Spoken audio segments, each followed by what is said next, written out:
দেশে স্টারলিংকের ইন্টারনেট চালু হলে বদলে যাবে ধারণা, গ্রামাঞ্চলেও মিলবে সর্বোচ্চ গতি। এসব সুবিধা দিতে বর্তমানে স্টারলিংকের একটি প্রতিনিধি দল বাংলাদেশে সফরে রয়েছেন। তবে দেশের কোন কোন প্রতিষ্ঠানের সঙ্গে স্টারলিংক কাজ শুরু করেছে সে বিষয়ে কিছু জানা যায়নি।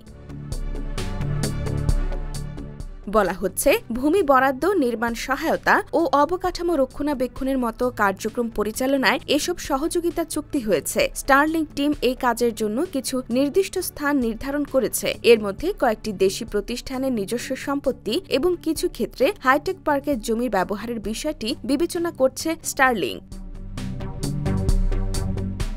প্রকল্পের স্থান ও বাস্তবায়ন সংক্রান্ত বিষয়ে বিস্তারিত আলোচনা চলছে জানিয়ে প্রধান উপদেষ্টার সহকারী ফয়েজ আহমদ বলেন, স্টারলিংক দেশের শহর, প্রান্তিক অঞ্চল, উত্তরাঞ্চল কিংবা উপকূলের লোডশেডিং এবং প্রাকৃতিক দুর্যোগেও ঝামেলামুক্ত হাইস্পিড ইন্টারনেটের নিশ্চয়তা দেবে। এটি নিরবচ্ছিন্ন সেবার নিশ্চয়তা দেবে। দেশে টেলিকম গ্রেড ফাইবার নেটওয়ার্কের বিস্তৃতি সীমিত এবং প্রান্তিক অঞ্চলগুলোতে এখনও লোডশেডিংয়ের সমস্যা রয়েছে। ফলে স্টারলিংক উদ্যোক্তা, ফ্রিল্যান্সার, এনজিও এবং এসএমই ব্যবসায়ীদের দৈনন্দিন কর্মকাণ্ড ও ডিজিটাল ইকোনমিক ইনিশিয়েটিভগুলোকে বেগবান করবে। আগামী 90 দিনের মধ্যে স্টারলিংকের সাথে একটা বোধগম্য মডেল বাস্তবায়নের চেষ্টা করা হবে বলেও জানান তিনি।